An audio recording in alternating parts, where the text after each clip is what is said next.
भक्ति पर क्रोध की रस्सी से मैं कभी नहीं बंधता। भगवान बंधेंगे तो केवल भक्ति की रस्सी में बंधेंगे। भक्तों के वश में भगवान है।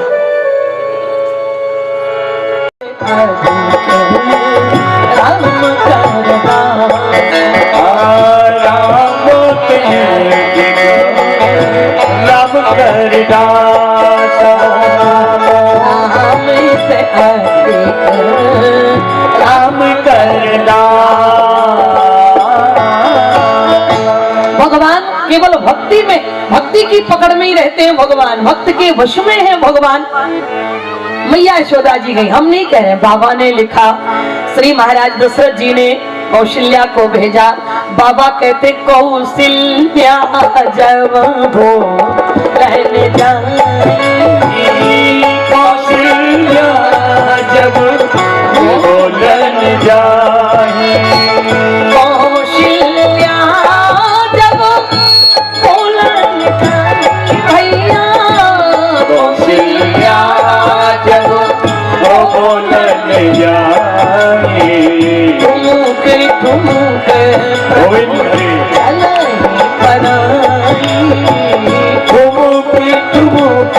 प्रभु चलहि पराई, भैया बिल्कुल रहने दो, अभी बिल्कुल अभी कुछ मत, आपसे प्रार्थना है कोई छेड़छाड़ मत करो। जो चल रहा है अब कथा का तारतम्य मत टूटने दे। आप बिल्कुल जैसा चल रहा है मैं ऐसे ही में सुनाऊंगी और कल आप सुधार कर लेंगे, बहुत अच्छा। आज कुछ मत करो, जैसा चल रहा है बस चलने दो। क्योंकि अगर कथा का तारतम्य टूटता है ना तो ऐसा लगता है जैसे रस्सी में गांठ लग गई हो। और फिर महाराज अगर गांठ लग जाए तो वो प्रेम का जो महाराज वो खत्म होने लग जाता है। इसलिए प्रेम रस न टूटने पाए। आओ बिल्कुल भी छेड़छाड़ ना करें। जो चल रहा है चीपटार बिल्कुल मत करने दो उसको। निवेदन कर रही थी मैं आपसे, कौशल्या जी जब बोलने के लिए गई तो क्या राम जी ने देर लगाई? बाबा कहते हैं कौशल्या जब बोलन जाई और ठुमुक ठुमुक प्रभु चलहि परा। भक्ति के तो पीछे पीछे परमात्मा दौड़ता है। इसलिए भक्ति को बस स्थान में, अपने हृदय में स्थान दे दो। गारंटी है भक्तों के तो भगवान पीछे पीछे दौड़ता है। तुलसीदास जी महाराज कहते जब भक्ति पकड़ करके लाई और क्या किया, बोले ज्ञान की गोद में बिठा दिया। बोले धूसर धूर भरे तनु आए, भूपति बेहसे बैठाए। धूसर धूर भरे तनु आए, भूपति बेहसे बैठाए। धूसर धूर भरे तनु आए, भूपति बेहसे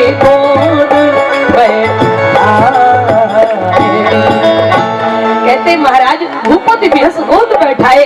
अच्छा कैसे आए राम जी? बस यही बात मैं आपको बताना चाह रही थी कि शंकर जी कैसे बाल लीलाओं में सम्मिलित रहते हैं। तुलसीदास जी महाराज कहते धूसर धूर भरे तनु आए, भगवान धूल धूसरित होकर के आए और दशरथ जी की गोद में बैठ गए। महाराज श्री चक्रवर्ती दशरथ जी ने देखा, कौशल्या से पूछा कौशल्य की बात बताओ। कहा क्या? बोले हमारा जो आंगन है वो मणियों से जटित है। मणियां जड़ी है महाराज, खंभों में, जमीन में रत्न जड़े हैं। और इतने महाराज मणियों और रत्नों के बीच में ये राम के शरीर में धूल कहाँ लग जाती है? पता नहीं ये कहां से धूल लगा करके आ जाता है। लक्ष्मण जी महाराज बोलने में तो एक नंबर है। सभी भाइयों में सबसे ज्यादा यदि तेज बोलने में कोई है तो वो है श्री लक्ष्मण जी महाराज। लक्ष्मण जी ने कहा पिताजी मैं बताऊं भैया के शरीर में धूल कहां से लगती है? बोले हाँ बताओ। लक्ष्मण जी कहते हैं कि पिताजी जब हम चारों भाई बाल लीलाएं करने के लिए, हम जब क्रीड़ा करने के लिए अपने आंगन में जाते हैं तो भैया का एक बाल सखा आता है। हमारे खेल में सम्मिलित होने के लिए जाने कहां से आ जाता है वो बाल सखा, और उसके पूरे शरीर में राख लगी रहती है। पिताजी उसके शरीर में धूल लगी रहती है और जब भैया यहाँ से अपने उस बाल सखा को देखते हैं और वहां से वो बाल सखा भैया को देखता है, दोनों आपस में खूब लिपड़ कर खूब महाराज एक दूसरे से मिलते हैं और उसी बाल सखा की भभूति, उसी बाल सखा की धूली भैया श्री राम के शरीर में लग जाती है। क्योंकि राम जी कहते शंकर सम नहीं ओ प्रिय मोरे, शंकर समो नहीं ओ प्रिय मोरे, शंकर सम नहीं ओ प्रिय मोरे, शंकर समो नहीं ओ प्रिय मोरे, बस पर पीते जन भोरे, अस पर पीते जन भोरे, बस पर पीते जन तुलसीदास जी महाराज कहते हैं, भगवान कहते हैं कि शंकर सम नहीं को प्रिय मोरे, इसलिए भगवान भोलेनाथ बराबर कोई ना कोई भगवान से मिलने का उपाय करते रहते हैं। तुलसीदास जी महाराज ने चित्र खींचा और कविता बली, गीता बली, विनय पत्रिका आदि में तुलसीदास जी महाराज ने कुछ बातें वर्णन की हैं। वर्णन आता है, शंकर जी बोले काम करो कागभूषण जी का क्या, बोले या तो राम जी बाहर निकल आवे और यदि वे बाहर ना निकले तो हम लोग महलों में चले जावे, इसके लिए क्या उपाय करना पड़ेगा। शंकर जी बोले काम करो मदारी बनो, हम मदारी बनते हैं और तुम चेला बनो। कागभूषण जी बोले मदारी तो बन जाओगे पर सामान कहाँ से आएगा, मदारियों के पास कुछ सामान रहता है। शंकर जी ने कहा पागल हो क्या, मदारियों का सबसे बड़ा जो सामान है डमरू वो अपने पास है ही, झोली हमारे कांधे पर रहती ही है, दो चार कहीं से महाराज डिब्बे जुगाड़ बना करके ले लो और फिर हम चलते हैं भगवान का दर्शन पाने के लिए। और बंदर कहाँ से आएगा। शंकर जी बोले बंदर तो अभी 1 मिनट में प्रकट हो जाएगा। और क्या किया शंकर जी ने, तुलसीदास जी महाराज ने लिखा कि जेहि शरीर रति राम सो, बोले जेहि शरीर रति राम सो, सोई याद रही सुजान, और रुद्र देह तजने बस हरते भय हनुमान। बोलिए हनुमान जी महाराज की। श्री महाराज 11वें रुद्र के रूप में स्वयं भोलेनाथ हनुमान बनकर के यानी बंदर बनकर प्रकट हो गए। क्या शंकर जी बंदर हनुमान है? बोले हाँ। हनुमान चालीसा में तुलसीदास जी महाराज ने लिखा कि शंकर स्वयं केशरी नंदन, शंकर स्वयं केशरी नंदन, शंकर स्वयं केशरी नंदन, शंकर स्वयं केशरी नंदन, तेज प्रताप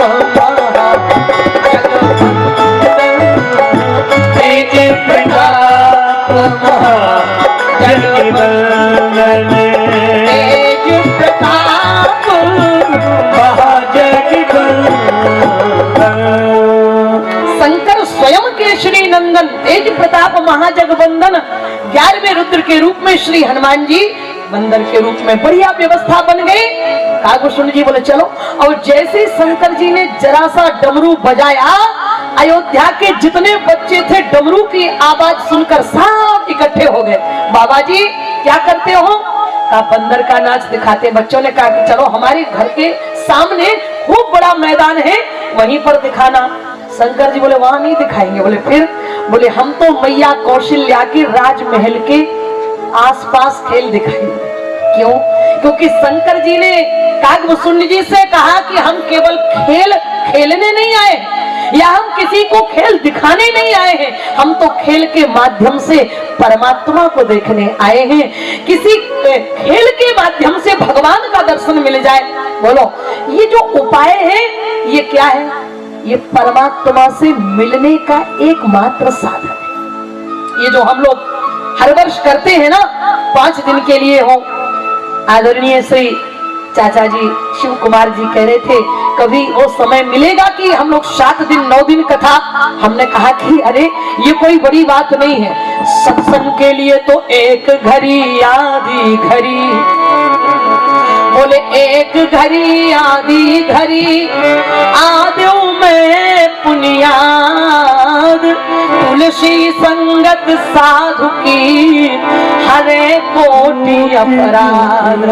सत्संग का तो महाराज एक क्षण, और हमारे विद्वान कहते हैं सत्संग का क्षण और प्रसाद का कण बहुत ही महत्वपूर्ण होता है।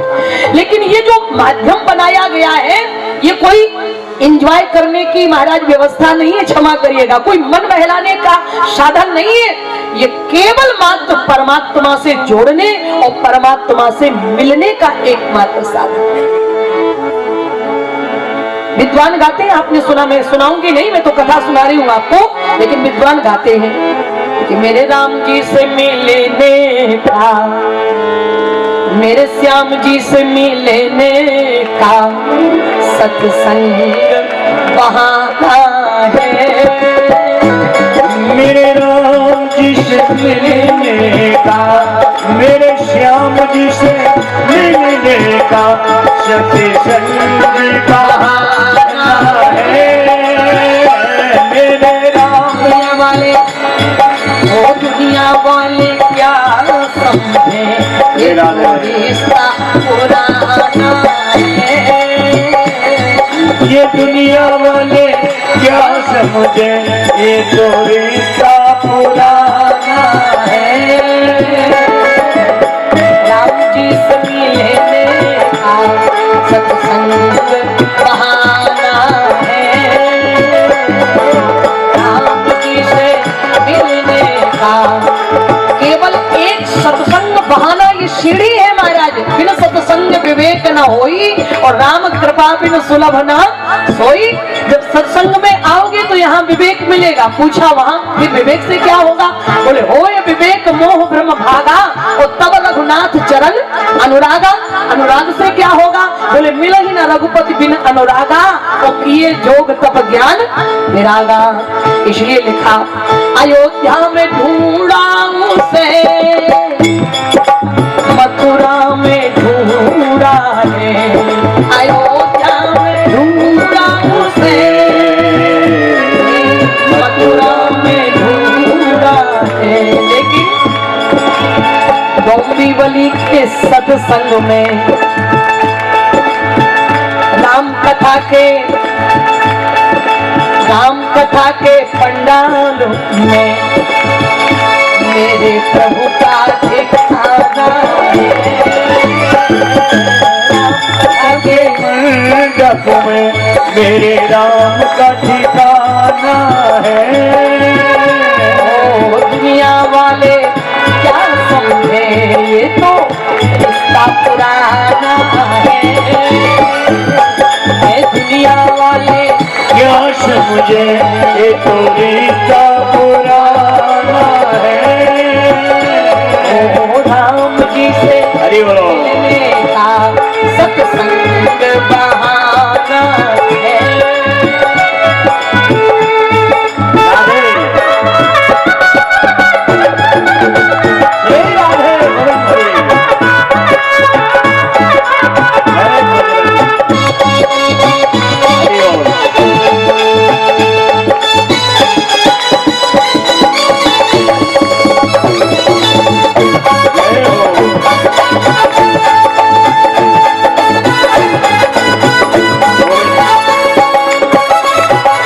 दुनिया वाले क्या समझे, ये दुनिया वाले क्या समझे ये तो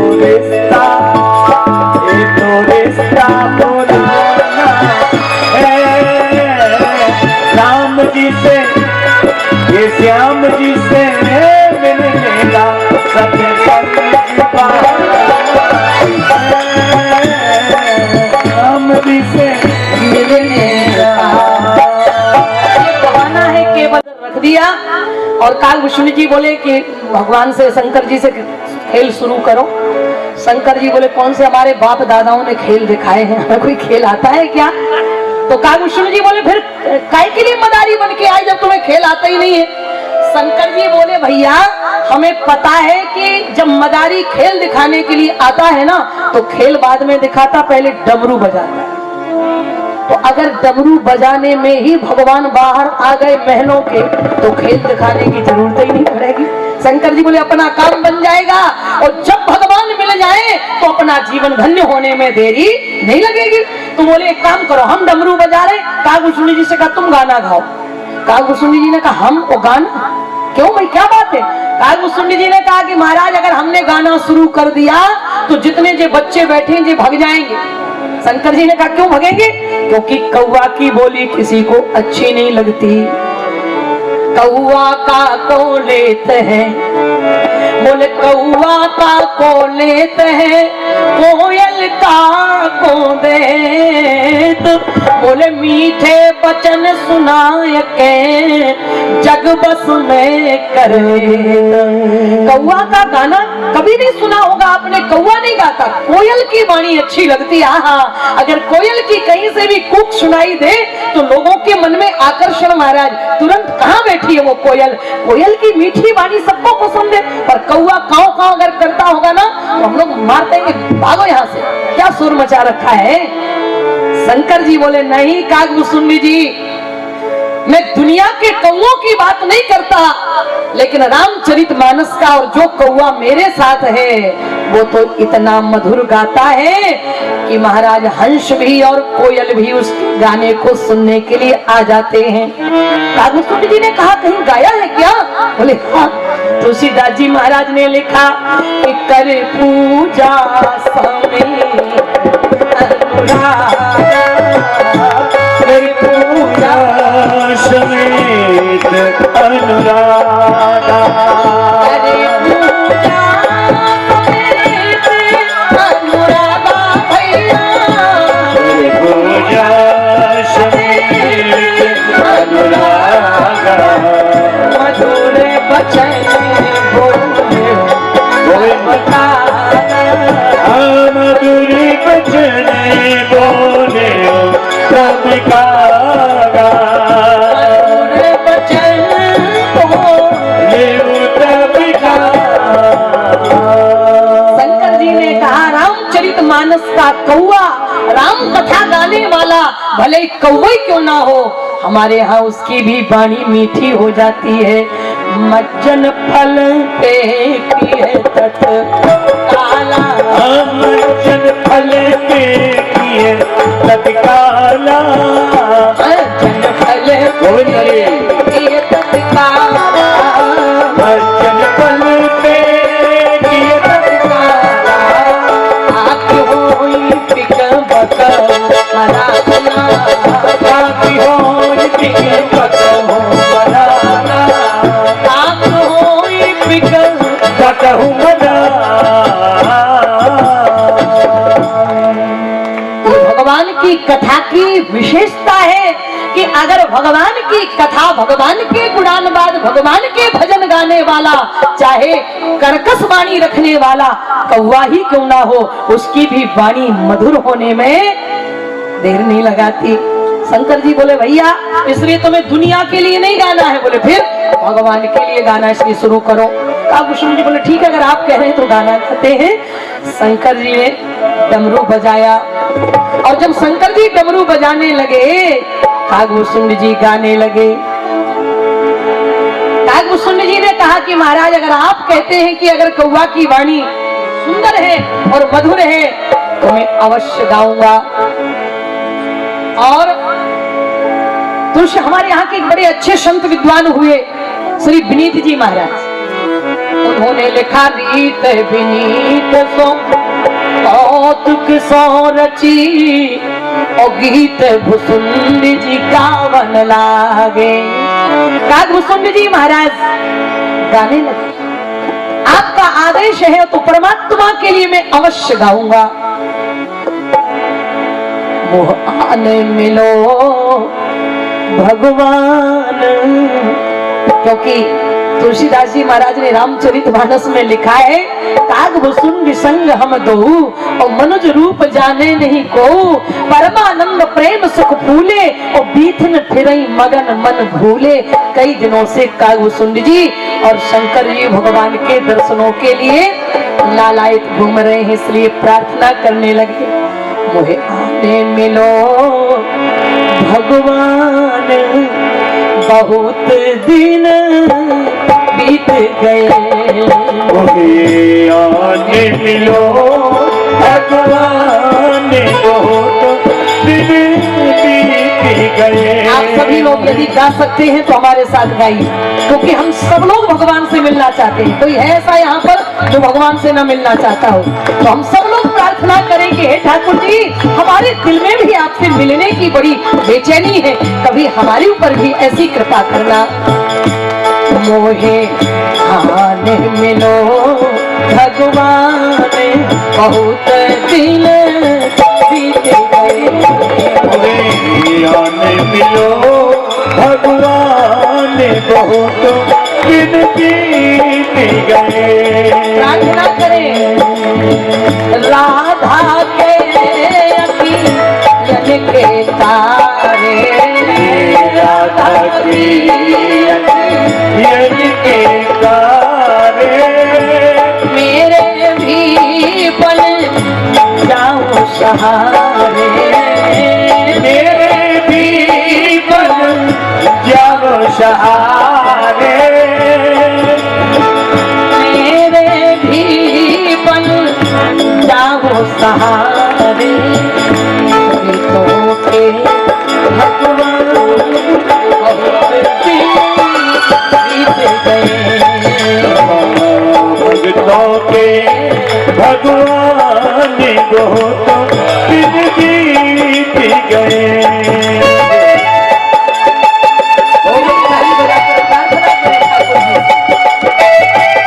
हमारे माइक वाले भैया के लिए बहुत अच्छा बना दिया, बहुत फायदे है।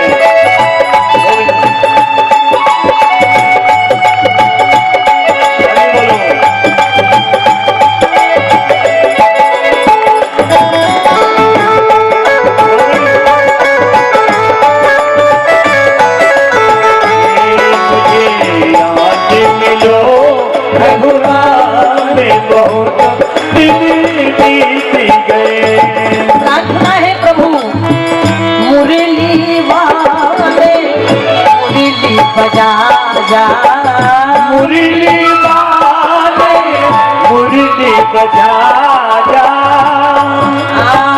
मुरली वाले मुरली बजा जा, मुरली वाले सोए हुए मेरे भाग्य जगा जा, सोए हुए मेरे भाग्य जगा जा, आके घनश्याम बहुत दिन मीरा के घनश्याम बहुत दिन बीत गए। जय हो हरि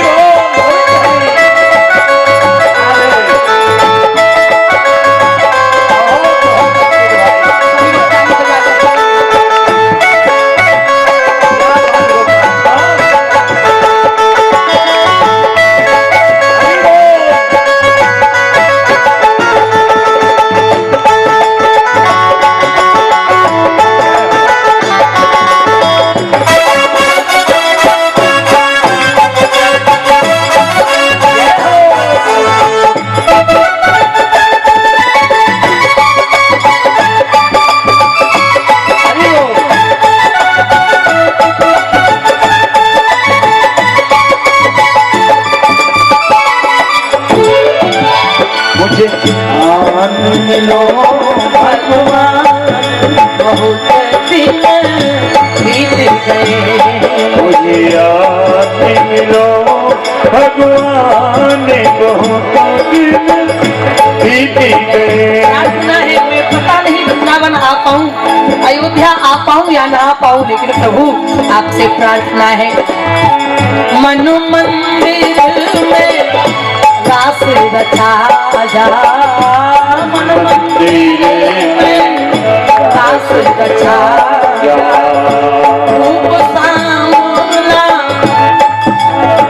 रूप सामला तरस दिखा जा रूप सामला तरस दिखा जा मेरे जीवन की हो गई शान मेरी जीवन की हो गई शान बहुत दिन बीत गए जीवन की हो गई शान बहुत दिन बीत गए मुझे याद मिलो भगवान बहुत दिन बीत गए बहुत दिन बीत गए बहुत दिन भूषुंडी जी ने जब भूषुंडी जी गावन लागे बोले झांक झरोखन में डमरू पति पार्वती के बजावन लागे।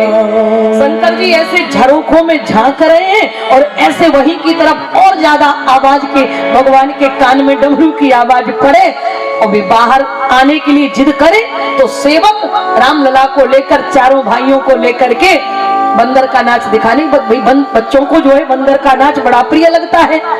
और जब शंकर जी ने डमरू बजाना प्रारंभ किया तो विद्वानों ने कहा चौक परे पलना में प्रभु प्रहरी प्रतिशोध को धावन लागे। जब शंकर जी के डमरू की आवाज राम जी के कान में पड़ी महलों में अभी अभी मैया ने काजल टीका लगा करके अभी नहला करके अभी अभी रामलला को सुलाया है और राम जी नींद में थे और कान में आवाज पड़ी ओहो सुनाई दिया ये तो भोले बाबा का डमरू बज रहा है। अच्छा बाबा आ गए हैं मेरा दर्शन पाने के लिए। अब राम जी ने विचार किया क्या बाहर जाके अरे बाबा कैलाश छोड़ करके यही तो मेरे भगवान की भक्त वत्सलता है यही तो मेरे भगवान की करुणा है। वे कहते जो तू आवे एक पग भगवान कहते जो तू आवे एक पग मैं आऊं पग 60 और जो तू सूखी काठ है तो मैं लोहे की लालो। भगवान के लिए बेचैन होकर के तो देखो भगवान कैसी करुणा बरसाता है। भगवान बोले अब वहां क्या दर्शन अब बाबा को साथ सम्मान महलों में बुलाया जाए। सो राम जी ने एक लीला रची बाबा यदि तुम मेरा दर्शन पाने के लिए इतना बड़ा नाटक बनाकर आए हो हम भी कोई नाटक बनाएंगे। राम जी ने क्या किया जोर जोर से महाराज चिल्लाना चीखना शुरू किया। अभी नन्हे से राम है छोटे से राम बाल लीलाएं चल रही मैया कौशल्या के कान में पड़ी मेरा रामलला रोता है क्या बात है क्यों जाग गया। कौशल्या जी दौड़कर आई रामलला को गोद में उठा लिया मोटे मोटे आंसू आंखों में बह रहे। कौशल्या जी ने कहा लाला क्या बात है। राम जी ने इशारा किया कि खिड़की की तरफ कि जो बाबा डमरू बजा रहे हैं ना मुझे उससे मिलना है। महारानी कौशल्या जी ऐसे झांकी और झांक करके देखा तो कोई मदारी डमरू बजा रहा था और उसका जो महाराज जमुड़ा था वो महाराज वहां खेल दिखा रहा था गाना गा रहा था कुछ बच्चे दर्शक बन करके खड़े थे। सो महारानी कौशल्या जी ने देखा राम बार बार खिड़की की तरफ इशारा कर रहे थे बोले नहीं बस रोए जा रहे ऐसे इशारा किया कि मुझे उस बाबा से मिलना है।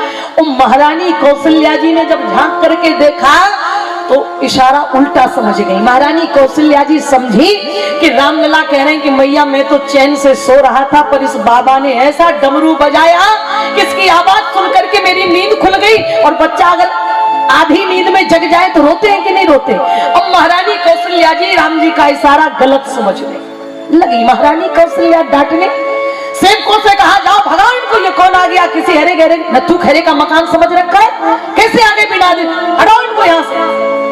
सेवक महाराज बड़े बड़े डंडे लेकर के भागे। राम जी ने माथा पकड़ा हे भगवान ये क्या हो क्योंकि कभी कभी इशारे कभी कभी गलत हो जाते हैं। हमारे बुंदेलखंड की बड़ी प्रसिद्ध घटना है मैं बता दूं आपको। हमारे यहाँ एक गांव का लड़का उसकी ससुराल जैसे मान लो जौनपुर के आसपास कहीं महाराजगंज में उसका गांव था और जौनपुर में ससुराल पास ही। तो एक दिन जौनपुर कुछ सामान खरीदने के लिए गया और वही उसकी ससुराल। और अभी शादी हुई थी नई नई, और महाराज उसके गांव जाने वाली जो बस थी वो छूट गई। अब भगवान जाने छूट गई या उसने जानबूझकर छोड़ दी, जो भी बात रही हो, पर महाराज अब जब बस निकल गई तो क्या करता, चला गया ससुराल। और जैसे ही ससुराल गया तो विवाह के बाद अभी अभी दामाद आए थे, तो बड़ा स्वागत हुआ ससुराल में। अरे दामाद जी आ गए, दामाद जी आ गए, स्वागत सम्मान खूब महाराज। और जब सम्मान हुआ दामाद जी का, चाय नाश्ता जो भी था, पर दामाद जी एक नंबर के किसान, मतलब खेती बाड़ी करने वाले। अब उन्हें बड़ी जोर की भूख, दिन भर बाजार में घूमते रहे, से खूब भूख लगी। अच्छा, किसान कड़ी मेहनत करता है, पर अपने लिए वो बड़ा कंजूस होता है। महाराज किसान खून पसीना बहा करके हम और आपके लिए अन्न पैदा करता है, पर अपने शरीर में ढंग से कपड़े भी धारण नहीं करता। कभी महाराज बाजार में भूख भी लगे, महाराज इतना गल्ला लेकर के जाता है, लेकिन मजाल है कि किसान किसी दुकान पे जाकर के महाराज चाय भी पिए, घर से पराठा खाके महाराज रोटी भुजिया खाके चला जाए, दाल चावल खाके, और फिर लौटकर घर पे भोजन करता है। तो उनको भूख लगी थी, पर ससुराल थी, अब क्या करते। और जब दामाद जी आए तो 2-4 व्यंजन तो बनेंगे ना, 1-2 सब्जी। महाराज उन्होंने कहा पहली बार दामाद आए हैं, सो खीर पूड़ी, क्योंकि जब दामाद आते हैं तो भाई कढ़ाई तो चढ़ती है ना, सो खूब तैयारियां, 2-4 सब्जी। और अब दामाद आए तो छोटी छोटी पूड़ी, बड़ी बड़ी तो बना नहीं सकते थे, छोटी छोटी पूड़ी।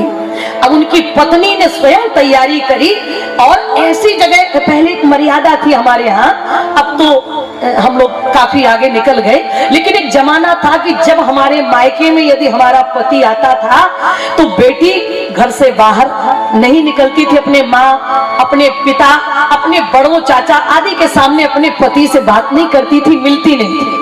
कभी कभी कहीं झरोखों से अगर देखने को मिल गया, इतना ही काफी है। तो वो बड़ी चतुर थी, उसने आंगन में ऐसी जगह थाली माने आसन लगाया कि जहां रसोई घर से एक झलक कम से कम पति की मिल जाए। तो उसने ऐसी जगह आसन डलवाया, और उसकी छोटी बहन थाली लेकर के, और उसने ही छोटी छोटी पूड़ियां बनाकर सुंदर थाली सजाकर, और जैसे ही थाली पहुंची तो इनको तो दिन भर की भूख लगी थी, और ठहरे किसान, और जैसी छोटी पूड़ी देखी सो एक ही उठाई हो, एक ही बार सब्जी में पूरी तोड़ी नहीं। और महाराज सो बहन को हंसी आ गई कि जो साली थी, और वो हंसकर रसोई घर में गई और बोली, जीजी लगता है जीजा जी तो कई दिनों के भूखे एक एक पूड़ी खा रहे। अब पत्नी सब बर्दाश्त कर सकती, पर अपने पति का अपमान बर्दाश्त नहीं होता पत्नी से। वो चाहती कि हमारे पति का हमेशा सम्मान हो, किसी भी प्रकार से कोई हमारे पति के लिए उंगली ना उठा पाए। तो देवियों की आदत होती, जब बोल नहीं पाएंगी, सामने जा नहीं पाएंगी, सब परिवार वाले बैठे हैं, तो इनका स्वभाव होता कि जैसे मान लो अगर घर में मेहमान आ गए, दूध नहीं है तो ये खांसेंगे बिना खांसी के, कि तुम इशारा समझ जाओ कि अंदर से बुलवा होगा, नहीं तो फिर तवा चमीटा कुछ ना कुछ पटकेंगी कि कुछ इशारा। तो हम लोग बड़े होशियार होते, समझ जाते कि अंदर से कुछ आवाजें आ रही है, इसका मतलब है कि हमें बुलाया जा रहा है। तो समझदार तो समझ लेते, ना समझने वाले तो बिल्कुल नहीं समझते। तो उसने खांसना शुरू किया, चूल्हे के पास बैठी पूड़ी बना रही थी, सेक रही थी, और खांसना शुरू किया। और जब वो खांसी तो पति की नजर गई, और जैसे ही उसने वहां देखा तो पत्नी ने ऐसे 2 उंगलियां उठाई, इशारा किया कि कम से कम 1 के 2 टुकड़े तो कर। ऐसे उसने इशारा किया, वहीं से इशारा किया, ऐसे 2 उंगलियां उठाई, 1 के 2 टुकड़े कर लो, ससुराल है। लेकिन पति वो ठहरे एक नंबर के किसान, गांव के रहने वाले। पति ने सोचा कि मेरी देवी जी कह रही कि हम बना रहे हैं, तुम चिंता क्यों कर रहे, जब इतनी भूख लगी तो 2-2 खाओ। पहले तो बेचारा 1-1 खा रहा था, और पत्नी ने इशारा किया तो अब 2-2 चालू कर। पत्नी ने माथा ठोका, हे भगवान, और चूल्हे से कहा जोर से कि अरे चूल्हे जैसे जल रहा था वैसे ही जल। मतलब एक खा रहे थे, कहीं खाओ, इतना नहीं खा। कभी कभी इशारे बड़े गलत हो जाते हैं। क्या हुआ, महारानी कौशल्या जी इशारा गलत समझ गई, जाओ भगाओ इनको। तुलसीदास जी महाराज विद्वानों ने लिखा कि भाव भरे अनुराग भरे इन भागवतों को भगावन ला। चलिए हटिए यहाँ से, भागो। कहाँ आ गए यहाँ बिना बुलाए, किसी अरे गहरे नथु खहरे का मकान से हटो यहाँ से। शंकर जी ने डमरू बजाना बंद कर दिया, और काकभूषुंड जी ने गाना। शंकर जी बोले कागभूषण जी का क्या? बोले उठाओ डिब्बे समेटो चादर। बोले क्यों? खेल बिगड़ गया, अब नहीं मिलेंगे भगवान। देखो कभी भी हमें अपने प्रयासों में निराश नहीं होना चाहिए। जब भगवान शंकर जैसा विश्वास का प्रतीक जब वो अपने प्रयासों में असफल हो, क्या बात है, तेरे रोने का कारण क्या है? राम जी ने रो करके कहा पिताजी से, पिताजी। बोले बानरो बानरो बानरो हियता बानरो बानरो बानरो हियता बानरो बानरो बानरो हियता। राम जी रोने लगे, मुझे बंदर चाहिए, मुझे बंदर चाहिए। क्योंकि शंकर जी वहां आंखों में आंसू बहा रहे थे और राम जी यहाँ महलों में बहा रहे थे। बार बार मदन बालिकऊ रौतसौ, बार बार मदन बालिकऊ रौतसौ, चित्रवस्त्रो तथा भूषणम दूरियं, चित्रवस्त्रो तथा भूषणम दूरियं। बार बार मदन बालिकौ रौतसौ, बार बार मदन बालिकौ रौतसौ, बानरो धियता बानरो धियता बानरो धियता बानरो धियता।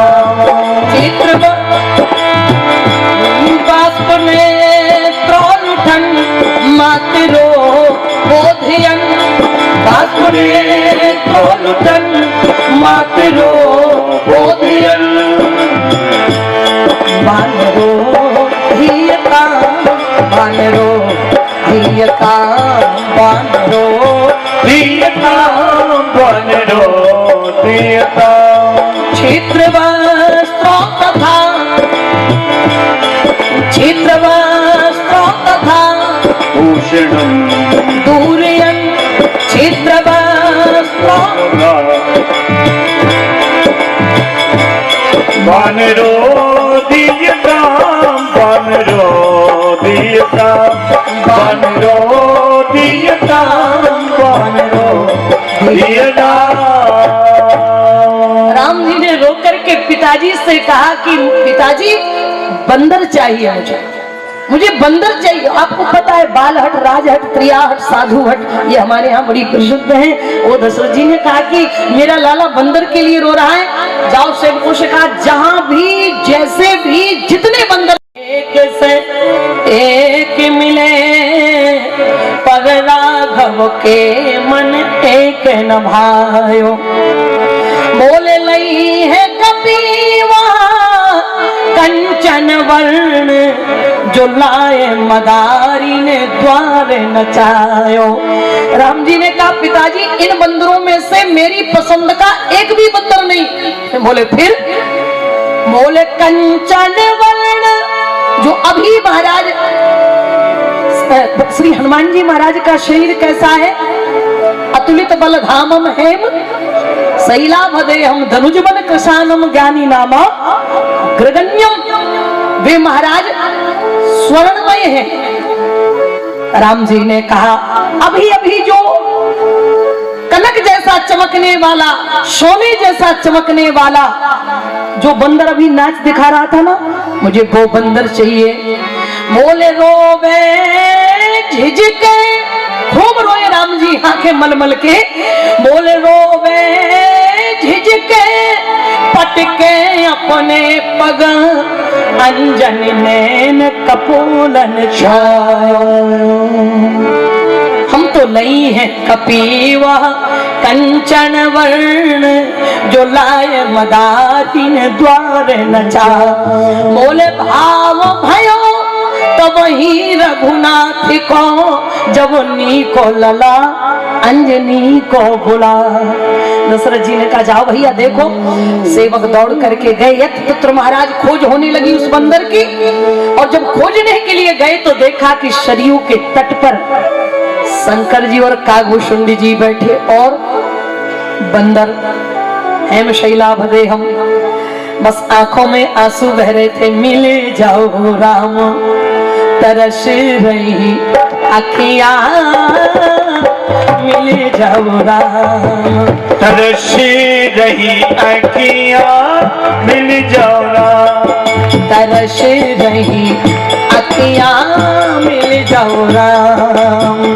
पावन है तू पतित पावन को, पावन है तो पतित पावन को, सावन जैसी बरस रही अखियां, मिल जाओ राम बरसी रही अखियां, मिल जाओ राम बरस रही अखियां, मिल जाओ राम।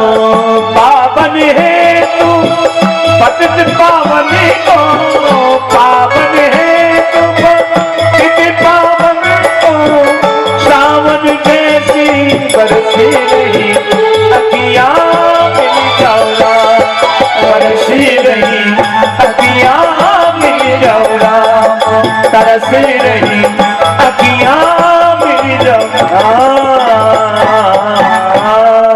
बस आंखों में आंसू बहाए जा रहे थे शंकर जी। ठाकुर जी एक बार तो मिल जाते, एक बार तो कम से कम दरस परस हो जाता। कबीरदास जी से किसी ने पूछा कि भगवान से मिलने का कोई उपाय? कबीरदास जी बोले है तो। कहा क्या है? बोले कबीरा हंसना छोड़ दे, कबीरा हंसना छोड़ दे, रोने से कर प्रीत।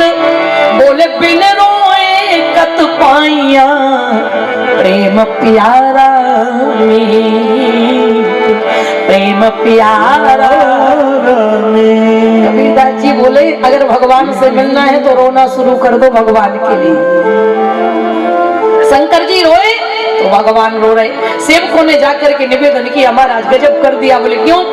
अरे बोले आप जब से हमसे हम क्षमा मांगने के लिए, हमसे बहुत बड़ी गलती हो गई कि हमने आपको भगाया, और जब से हमने आपको भगाया तब से हमारे राम जी तो और ज्यादा रोए जा रहे हैं और आपके बंदर की मांग कर रहे हैं। शंकर जी मन ही मन में प्रसन्न हुए, वाह प्रभु आपने पुकार सुनी। कागभूषुंडी जी भी प्रसन्न हैं और शंकर जी भी प्रसन्न हैं, और साथ में 11वें रुद्र के श्री हनुमान जी महाराज, क्योंकि हनुमान जी महाराज ने जो अवतार लिया है वो केवल भगवान की सेवा के लिए लिया है। हम केवल भगवान की सेवा करेंगे और ब्रह्मचर्य व्रत का पालन करेंगे, शादी विवाह के चक्कर में नहीं पड़ेंगे, क्योंकि शादी विवाह के चक्कर में पड़ जाने पर भगवान की भक्ति नहीं हो पाती, भगवान की सेवा नहीं हो पाती। इसलिए हनुमान जी बोले और हम ऐसा रूप बनाएंगे जिसमें हमें आश्रम बनाने की, मतलब साधु जिनके विवाह, अब उनको भले ही घर गृहस्थी छोड़ दी क्षमा करिएगा, लेकिन आश्रम बनाने की टेंशन तो रहती ही है। किसी चेला से कहेंगे 1 लाख का, महाराज तुम थोड़ा सा जो है सहयोग कर दो, तुम इतने का चेक, तुम एक कमरा बनवा दो, तुम एसी लगवा दो, एक टेंशन नहीं। लेकिन हनुमान जी महाराज ने कहा मैं ऐसा संत बनूंगा, मैं ऐसा साधु बनूंगा कि न जिसे मकान में न आश्रम में कहीं भी रहने की जरूरत न पड़े, और न मैं महाराज ऐसा शरीर धारण में नहीं करूंगा जिसमें हमें कोसा के कपड़ा या खादी के कपड़ों के लिए महंगा कहीं महाराज व्यवस्था नहीं। हनुमान जी बोले हम बंदर बनेंगे, बंदर को ना मकान की जरूरत, बंदर को मकान की जरूरत पड़ती है क्या? दूसरों का महाराज बना बनाया मिटा देता है। हमने तो कई जगह देखा जहां पर कच्चे मकान, हमने देखा कि उनका खपरेल मकान टूट गया। हमने कहा कि कैसे टूट गया? बोले बहन जी यहाँ बंदर बहुत है, सब महाराज पूरा उथल पुथल कर जाते हैं। एक बार तो बता रहे थे कि चिड़िया ने अपना घोंसला बना लिया और बड़े गर्व के साथ अपने घोंसले में बैठी थी, और पानी बरसने लगा तो बंदर आया और उसी डाल पर आकर के बैठ गया। तो चिड़िया अपने मकान में बैठ करके उसको प्रवचन सुनाने लगी, उपदेश देने लगी कि तुम जैसा मूर्ख आदमी नहीं देखा। बंदर ने कहा क्यों? अरे बोले बरसात आ रही थी तो कम से कम अपने लिए मकान बना लेते। बंदर ने कहा तुम्हें कोई दिक्कत? अरे बोले दिक्कत क्या है, देखो हमने पहले ही बना लिया, तो हम अपने मकान में बैठे और तुम बारिश में भीग रहे हो। बंदर ने का बड़ा घमंड हो गया मकान बनाने का। उसने तुरंत ही महाराज घोंसला उठाया और तोड़ ताड़ के फेंक दिया। बोले लो बन गया तुम्हारा मकान। तो बंदर तो ऐसा है कि खुद भी मकान नहीं बनाता और किसी को घमंड हो जाए तो उसका तोड़ फोड़ के फेंक देगा महाराज। हनुमान जी महाराज को न मकान चाहिए और ना ही कपड़ा चाहिए। कपड़ा तो महाराज दूसरों का देख ले तो फाड़ के ही फेंक दे। और महाराज हनुमान जी को बंदर को भोजन चाहिए। क्या व्यवस्था है कि हम नहीं आज मटर पनीर ही खाएंगे, आज पुलाव खाएंगे, आज हम रसमलाई खाएंगे? नहीं जी। आपको पता है जब महारानी सीता के पास हनुमान जी गए अशोक वाटिका में, माँ मुझे बड़ी जोर की भूख लगी है, फल अच्छे अच्छे लगे तोड़ के खा लूं। सीता जी ने कहा ना लाला ये फल मत खाना, इन फलों पर रखवाले बैठे हैं, अगर तू खाएगा तो ये निशाचर तुझे मारेंगे और मेरे सामने मेरे बेटे को कोई पीटे ये मुझसे बर्दाश्त नहीं होगा। माँ मुझे बड़ी जोर की भूख लगी। महारानी सीता जी ने कहा मेरा कोई जेवर ले जा और जाकर के बाजार में बेचकर फल खरीद के खा ले। हनुमान जी ने कहा कि माताजी हमारी बिरादरी में फल खरीद के नहीं खाए जाते, अगर हमने फल खरीद के खाए तो हमें बिरादरी से अलग कर दिया जाएगा। तो भैया ना तो बंदर को मकान की जरूरत है, ना कपड़े की जरूरत है और ना ही अच्छा हम लोग केवल तीन ही के लिए परेशान है कि नहीं है? बोलो। हम लोग केवल तीन ही के लिए परेशान हैं, रोटी कपड़ा और मकान मांग रहा है हिंदुस्तान। हमारी केवल हनुमान जी बोले हम ऐसा रूप धारण करेंगे कि हमें इन तीनों की टेंशन बिल्कुल ना हो, हम फ्री होकर भगवान का भजन करें और फ्री होकर भगवान की सेवा करें। इसलिए हनुमान जी ने ये रूप धारण किया। और कब किया? 1 मिनट की बात सुना दूं आपको और फिर सीधे समय की अपनी परिधियां हो रही हैं, विश्राम की ओर ले चल रहे हैं हम। वर्णन आता है कि क्यों रुद्रदेह तजने बस हरते भय हनुमान। ऐसा वर्णन आता है कि जब समुद्र मंथन हुआ तो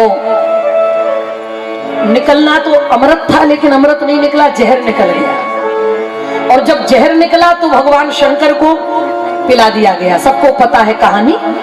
और बाद में जब अमृत निकला तो सब देवताओं को पिला दिया भगवान ने, वो भी मोहिनी रूप धारण करके। एक सुंदर महाराज मोहिनी रूप धारण करके देवताओं को। नारद जी का काम तो आप जानते हैं, नारद जी जब तक यहाँ की वहां ना कर दे तब तक महाराज ने चैन नहीं पड़ता। इसलिए हमारी बिरादरी में मंथरा और आपकी बिरादरी में नारद फेमस। अगर जो यहाँ की वहां करे तो लोग बात कहते बहन जी बच के रहना, 1 नंबर का नारद है जी। और हमारी बिरादरी में बहन जी बच के रहना 1 नंबर की मंथरा है, यहाँ की वहां करना। तो वही अपने यहाँ की व्यवस्थाएं। नारद जी पहुंच गए एक दिन शंकर जी के पास, चर्चा होने लगी। और बताइए नारद जी क्या हालचाल है? बहुत बढ़िया है। क्या आपको मालूम है? शंकर जी से नारद जी ने प्रारंभ की कथा का। क्या बोले? जब भगवान ने मोहिनी रूप धारण किया, इतना सुंदर रूप, इतना सुंदर रूप कि देवता तो मंत्र मुग्ध हो गए महाराज। और स्वयं भगवान विष्णु ने मोहिनी रूप बना करके इतने प्यार से, इतने मुस्कुराते हुए और महाराज इतने प्रेम के साथ अमृत पिलाया, वर्णन नहीं किया जा सकता। शंकर जी बोले अच्छा। बोले हाँ। नारद जी बोले बस एक ही बात का दुख है हमें अपने मन में। शंकर जी ने कहा क्या? बोले हमें इस बात का दुख है कि एक तो भगवान ने तुम्हें जहर पिलाया, अरे उन देवताओं ने कुछ नहीं किया तो उन्हें मोहिनी का रूप महाराज बना करके और इतने प्यार से अमृत पिलाया अपने हाथों से, और आपको जहर पिलाया। अरे एक कम से कम रूप धारण करके वो सुंदर सा रूप बनाकर आपको जहर पिला देते चलो तो भी चल जाता, पर आपको वो रूप भगवान ने नहीं दिखाया। हमने तो देखा भाई ऐसा सुंदर सा आनंद। अरे दैत्य भी महाराज पागल दीवाने हो गए, भूल गए कि हमें भी अमृत पीना है, और ऐसी आग लगा के नारद जी 9-2-11। शंकर जी ने कहा ऐसा रूप? अब शंकर जी महाराज वो रूप के बारे में सोचने लगे और भगवान को स्मरण किया। भगवान प्रकट हो गए। बोलो भोलेनाथ क्या बात है? बोले प्रभु एक शिकायत है आपसे। कहा क्या? बोले आपने जब जहर निकला तो हमें ऐसे ही पिला दिया, और जब अमृत निकला तो तुमने देवताओं के लिए इतना सुंदर रूप धारण किया, पता लगा मोहिनी का रूप बनाया, सब मंत्र मुग्ध हो गए आपके स्वरूप का दर्शन। अरे हमें भी वो दर्शन मिल जाता। भगवान बोले तुम ठहरे बाबा बैरागी, तुम्हें ये मोहिनी के रूप के चक्कर में नहीं पड़ना चाहिए। क्या लेना? अरे बोले महाराज हम कोई ऐसे ऐसे वैसे बाबा थोड़ी ना, हम गृहस्थ बाबा हैं, अगर हम भी देख लेते तो क्या बिगड़ जाता, कम से कम एक बार थोड़ा सा दर्शन हो जाता। ठीक है, भगवान ने कहा देख लो, चुटकी बजाई भगवान ने और माया का विस्तार कर दिया। अब विस्तार क्या हुआ, भगवान स्वयं मोहिनी रूप बना करके और वहीं पर क्रीड़ा करने लगे, कंदुक क्रीड़ा। ऐसा श्रीमद् भागवत में वर्णन आता है, बड़ा विस्तार का प्रसंग है, हमारे बाल भगवान ने पढ़ा होगा, मैं आपको बता दूं। महाराज क्रीड़ा करने लगे भगवान युवती बनकर, और जिस समय कंदुक क्रीड़ा वो युवती करती हुई, यानी गेंद को उछालते हुए कैलाश पर्वत पर भ्रमण करती हुई दिखाई दी, और शंकर जी की दृष्टि पड़ी, अरे, और केवल उस स्त्री का, उस युवती का पृष्ठभाग दिखाई दे रहा है, पृष्ठभाग।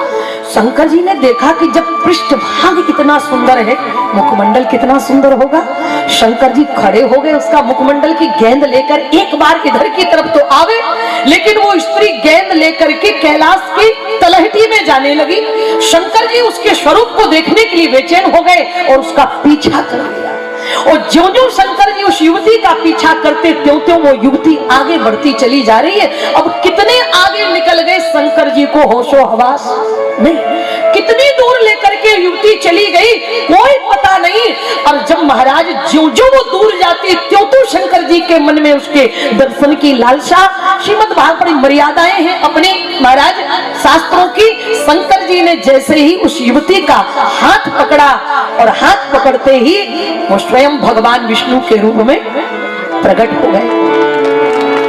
शंकर जी ने जैसे ही देखा, प्रभु गजब कर दिया। पीछे मुड़ करके देखा तो कैलाश तो कोसों दूर छूट गया था, कोसों दूर। शंकर जी ने कहा कि प्रभु, ये आपने कौन सी लीला कर दी, आपको मालूम नहीं है?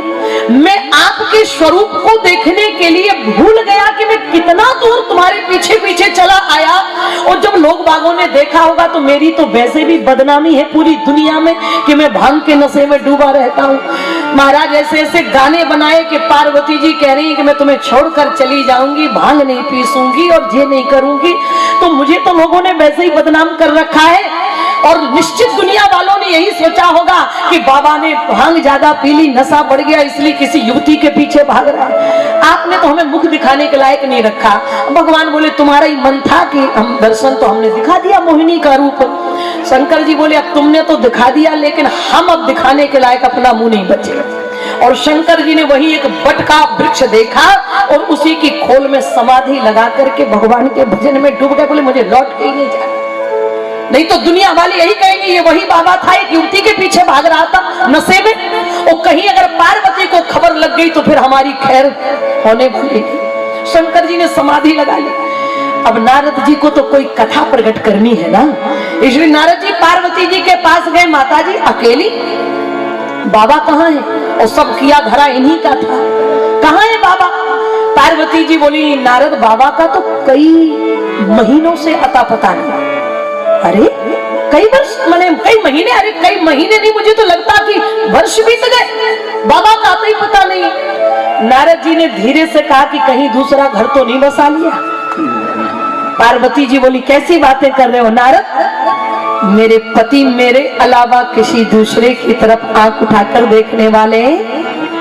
क्यों भाई, जितना प्रेम भगवान शिव और पार्वती का है, शिव और सती का है, इतना प्रेम संसार में दूसरा कोई भगवान भी नहीं कर पाया। मैं आपको बताऊं, इंसान की तो बात छोड़ो, ऐसा प्रेम कोई भगवान नहीं कर पाया। क्या कहती है रामचरितमानस में माताएं? माताएं कहती हैं कि पार्वती पति प्रिय साम हो,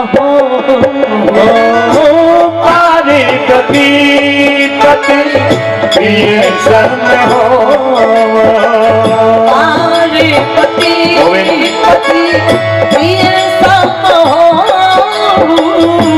पार्वती पति प्रिय सम हो, देवी नाम पर छाड़व छोड़, देवी नाम पर छाड़व छोड़, देवी नाम पर छाड़व छोड़।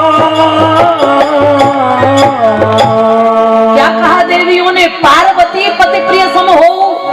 किसी देवी ने कहा कि सीता जैसी पति की प्रिया जैसी सीता जी पति का प्रेम प्राप्त करने वाली ऐसा पति मिले। क्या महाराज भगवान कृष्ण के जैसा प्रेम करने वाला पति मिले? बोले नहीं। बोले पार्वती पति प्रिय सम हो। क्यों?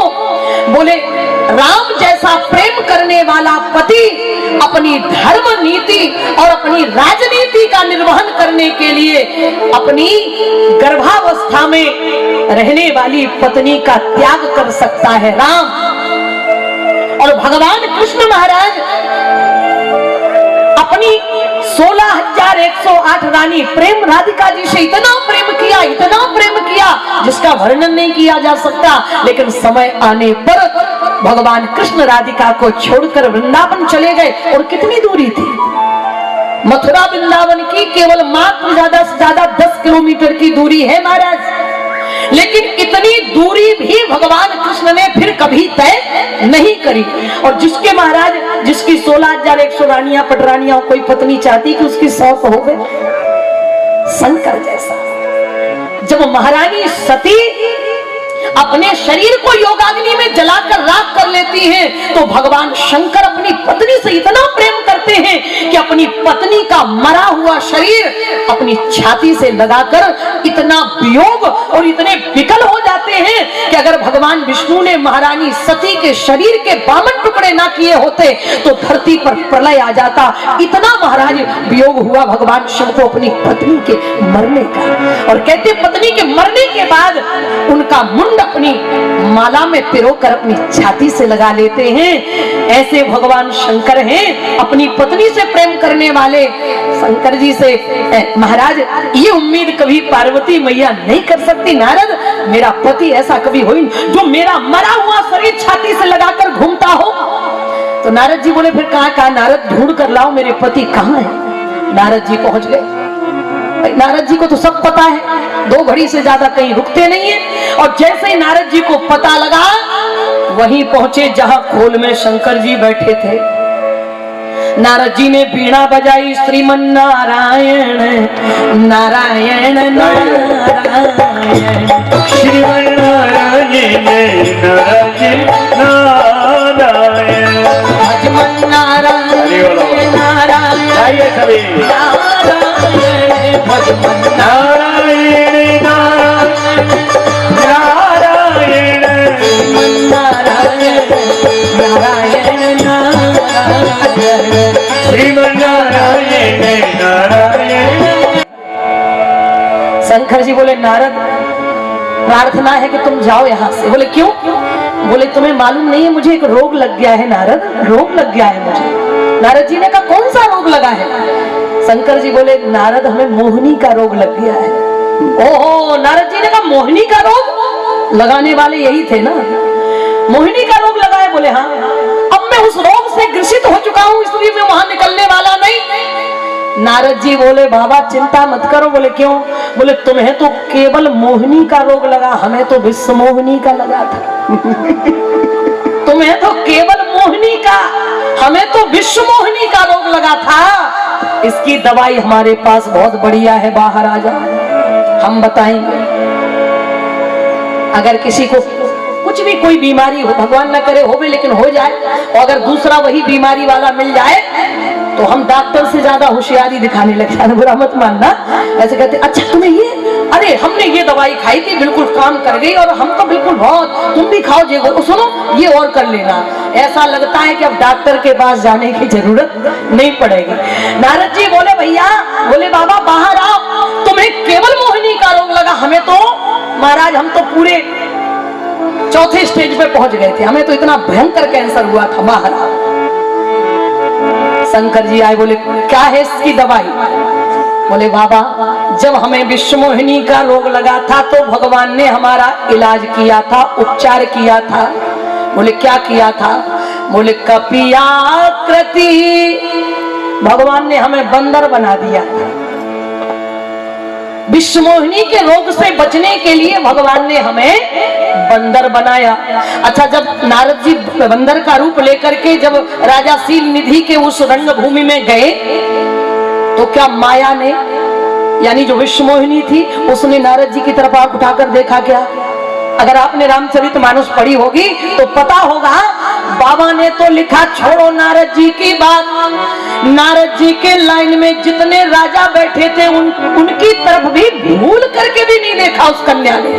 ऐसा प्रभाव भगवान की दवाई का।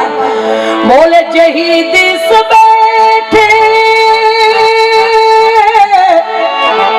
अरे जही दिस बैठे नारद भूली, सो दीक्षते ना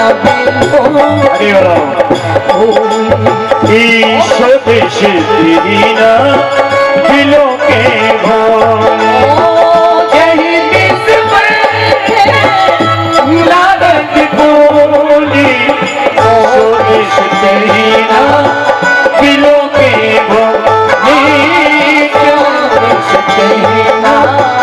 दिलों के जिस दिशा में नारद जी बैठे थे वहां कन्या ने भूल करके भी नहीं देखा। नारद जी बोले, हम तो बच ही गए उस रोग से, जिनका प्रारंभ काल था वे भी बच गए उस दवाई से, हमारे प्रभाव से। हमारी बची बचाई दवाई उनको भी काम में आ गई। शंकर जी बोले, फिर क्या करना है? बोले, बस बंदर बन जाओ, रोग से बच जाओगे। तुलसीदास जी महाराज कहते, उसी समय भगवान भोले बाबा ने जेहि शरीर रति राम सो, बोले जेहि शरीर रति राम सो, सोई याद रही सुजान, और रुद्र देह तजने है बस, हरते भय हनुमान। ओ ये हनुमान जी महाराज की जय। तो शंकर जी ने कहा कि हमें इस रूप में तो भगवान की सेवा में कोई रहने नहीं देगा, इसलिए 11वें रुद्र के रूप में हनुमान बन करके शंकर स्वयं के श्री नंदन तेज प्रताप महाजगबंदन आज अपने बंदर को लेकर भगवान भोलेनाथ राजमहलों में प्रवेश करते हैं। और राम जी ने उस बंदर को छाती से लगा लिया, भाव भयो तब ही रघुनाथ को, जब नी को लला अंजनी को बुलायो। राम जी खूब प्यार कर रहे हैं, खूब प्यार कर रहे हैं बंदर से। मदारी बने शंकर जी ने कहा कि अब हमारा बंदर लौटा दो। राम जी बोले, अब ये बंदर हम देने वाले। चक्रवर्ती दशरथ जी बोले, बड़े मुश्किल में मेरा लाला अभी चुप हुआ है, इस बंदर को देखकर प्रसन्न हुआ है। ओ मदारी बाबा, इसके बदले में जितनी दक्षिणा चाहिए ले लो, पर अपना बंदर छोड़ दो मेरे राम के पास। क्यों? एक रूप में तो शंकर जी भी राम जी के साथ रहना चाहते हैं ना, इसलिए शंकर जी ने कहा, फिर मेरे धंधे का क्या होगा? बोले, कोई बात नहीं, तुम्हारी गृहस्थी का खर्चा हम चलाएंगे, राजकोष से चलेगा, और अब ये बंदर जाने वाला नहीं है। तुलसीदास जी महाराज कहते, ये सुंदर सी कथा पार्वती जी को शंकर जी सुना रहे। देवी बोले, और हुए कहूँ निज चोरी, और हुए कहूँ निज चोरी, और हुए कहूँ निज चोरी, और हुए कहूँ निज चोरी, सुन गिरधारी मत तोरी, सुन गिरधारी मत तोरी, आगे मुसंगी संग नाम दो, मनोज रूप जाने नहीं को मनोज रूप जाने नहीं को। पार्वती जी ने कहा, फिर क्या हुआ? बोले, मैं 11वें रुद्र के रूप में, हनुमान के रूप में भगवान की सेवा में रहा। कब तक? बोले, जब तक विश्वामित्र जी महाराज मांगने के लिए नहीं आए। जब विश्वामित्र जी महाराज मांगने के लिए आए तो राम जी ने हमें भेज दिया किष्किंधा, सुग्रीव के पास। क्यों? क्योंकि सुग्रीव सूर्य पुत्र है और हनुमान जी महाराज सूर्य भगवान को अपना गुरु, उन्होंने उनसे शिक्षा ली है, सबको पता है।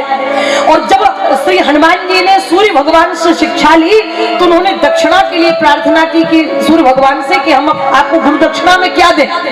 तो सूर्य भगवान ने हनुमान जी से कहा था कि हमें और कुछ नहीं चाहिए गुरु दीक्षा में, हमारा पुत्र, हमारा अंशावतार राम की सेवा में सुग्रीव गया है वो महाराज विषयी जीव है, इसलिए आप कृपा करके मेरे सुग्रीव को, मेरे पुत्र सुग्रीव को जो विषयी के रूप में विषयी जीव है उसको तुम भगवान के चरणों से जोड़ देना, बस यही हमारी गुरु दक्षिणा होगी। तो राम जी ने कहा तुम्हारे गुरु का ऋण तुम्हारे ऊपर पड़ा हुआ है, इसलिए जाओ किष्किंधा पर सुग्रीव के साथ रहना, और जब हमारा वनवास होगा हम तुम्हें वहां मिलेंगे, फिर सदा के लिए हम तुम्हें अपनी सेवा में ले लेंगे, फिर हम तुम्हें छोड़ने वाले नहीं है।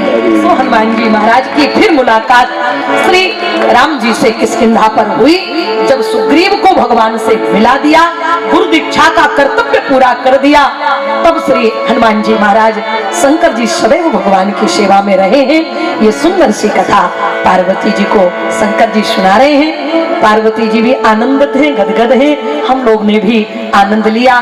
कथा का यही सार है कि हम और आप भी कोई ना कोई भगवान से मिलने का उपाय करते रहें, जिससे हमें भी भगवत प्राप्ति हो, क्योंकि ये शरीर भगवत प्राप्ति का एक बहुत बड़ा साधन।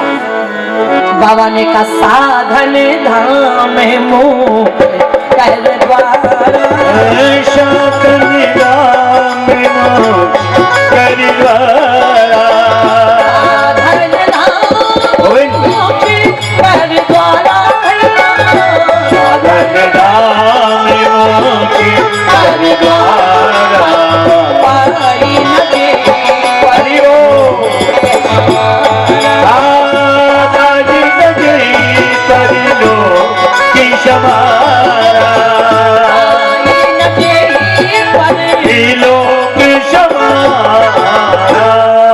अगर शरीर को पाकर हमने परलोक नहीं बना पाया तो हमसे ज्यादा महाराज दूसरा महाराज नादान कोई और नहीं हो सकता है। ये साधन धाम मोक्ष कर द्वारा अगर नहीं संभाल पाए तो सो परित्र दुख पावई, सिर धुन धुन पछताई, और काल ही कर्म ही ईश्वर ही मिथ्या दोष लगाई। इस लोक में रहकर उस लोक की व्यवस्था अपनावे। केवल इतना ही कहकर वाणी को विश्राम। सभी लोग प्रेम और भाव से हरि नाम स्मरण करें। आते भी राम बोलो, सभी लोग बोलेंगे आते भी राम बोलो, जाते भी राम बोलो, सुबह और शाम बोलो राम राम। हरि बोलो। आते भी राम बोलो, जाते भी राम बोलो, सुबह और शाम बोलो राम राम राम। राम राम राम भैया राम राम राम भैया, राम राम राम, राम राम राम बहनो राम राम राम, राम राम राम भैया, राम राम राम। आते भी राम बोलो, हरि बोलो। भी राम बोलो, सुबह और शाम बोलो राम राम राम, बोलो राम राम राम, बोलो राम राम राम, बोलो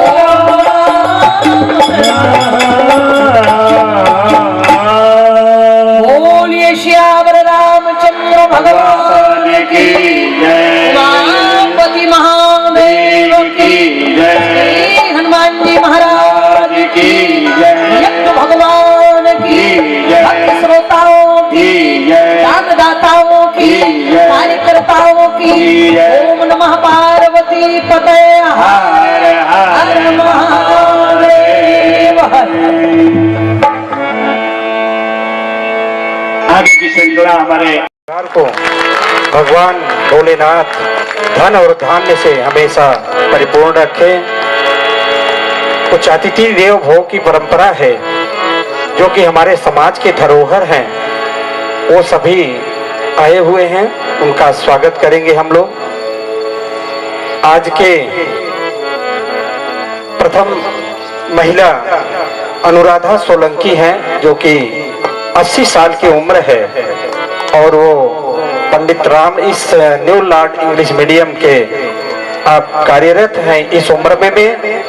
उनके साथ प्रधान अध्यापिका न्यू लॉर्ड अर्चना देशमुख, दोनों जन आप मंच पर आए और दीदी जी से आशीर्वाद लें। मैडम अनुराधा सोलंकी, अर्चना मैडम, आप मंच पे आए और दीदी का आशीर्वाद लें। आप धान्य से 31 तारीख को महाप्रसाद भंडारा है, जिसको दाल देना है, चावल देना है, सब्जी देना है, आटा देना है। आप सभी वहां काउंटर पे लिखवा कर रसीद प्राप्त कर सकते हैं। जिसको धन देना है वो धन भी दे सकते हैं। इसी बीच लाइन में हमारे मनोज शर्मा जी आए हुए हैं, जो कि चरनी रोड से चलकर कथा सुनने के लिए आए हैं। जोरदार ताली हो। पति पत्नी दोनों जन चरनी रोड से सुनने के लिए कथा दीदी का आए हुए हैं। आप व्यासपीठ पे जाए और दीदी से आशीर्वाद लें। श्री कृष्ण मिश्रा नरेंद्र विद्यालय संचालक हैं आप। अभी बीच में महाराज जी बैठे हुए हैं हमारे, उनका भागवत कथा कराए थे, बड़ी सुंदर कथा हुई है। श्री नरेंद्र भाई आप मंच पे जाएं। जयप्रकाश मिश्रा वो भी हम लोग के जीजा लगते हैं और दीदी भी साथ में आए हैं। वापिस से चलकर दीदी का कथा सुनने के लिए आए हैं। ऐसे दूर दूर से लोग आए हुए हैं, उनके लिए भी जोरदार ताली हो। बैठे रहेंगे, अपमान होता है आपके का, बड़े आनंद फिर बैठ जाएंगे, बड़े आनंद। आरती हमारे जीवन के दुखों को दूर करती है। हमारे मंगल चौबे जी भी बता रहे और भी वापिस से ये कथा की महत्ता वो आनंद में हो गई, बड़े आनंद।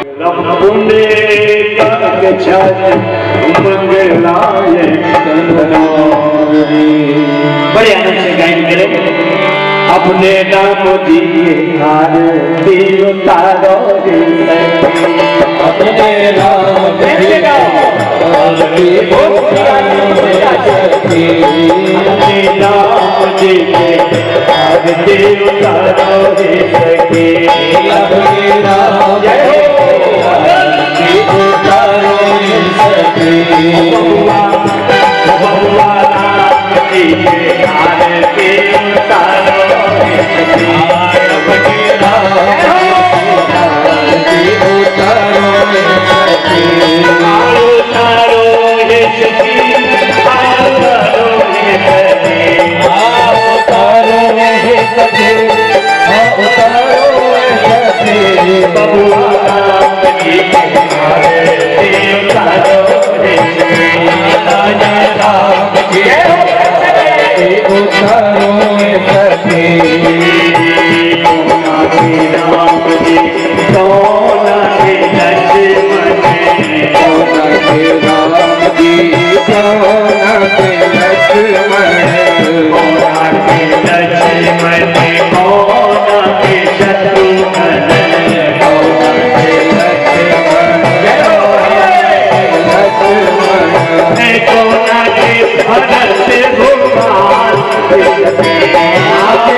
Thank you.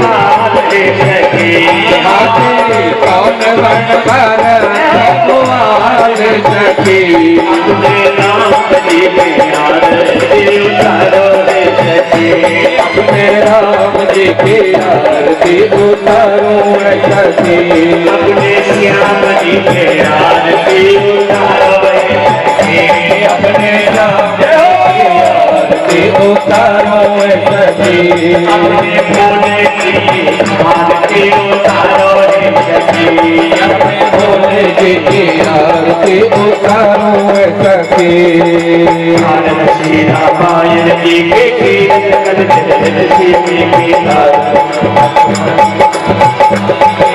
ज्ञान विचारक ब्रह्मादिक मुनिनाथ वाल्मीकि विज्ञान विचार सब संगामि शेषि रघुनाथ भरत हे आनंद श्री रामायण जी की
सभी देवता भी घूम जाए, सभी देवी देवताओं की परिक्रमा हो जाती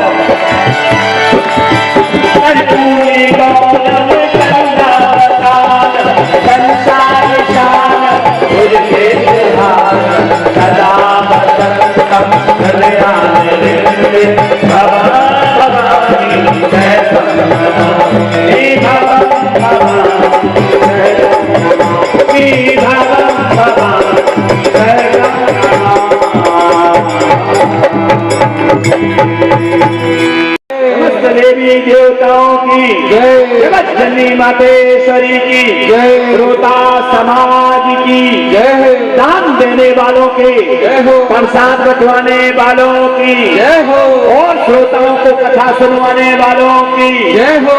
पार्वती पते हर हर महादेव। अब बड़े प्रेम से आरती ले आगे की संख्या हमारे आरती मिश्रा जी बड़े शांति से प्रसाद और आरती ले, और जिसको जो करना है बड़े प्रेम से करते जाए। 30 तारीख तक भगवान की इस पावन कथा में पधारें और औरों को भी लाएं, प्रचार करें, उसका बहुत फल मिलता है। बहुत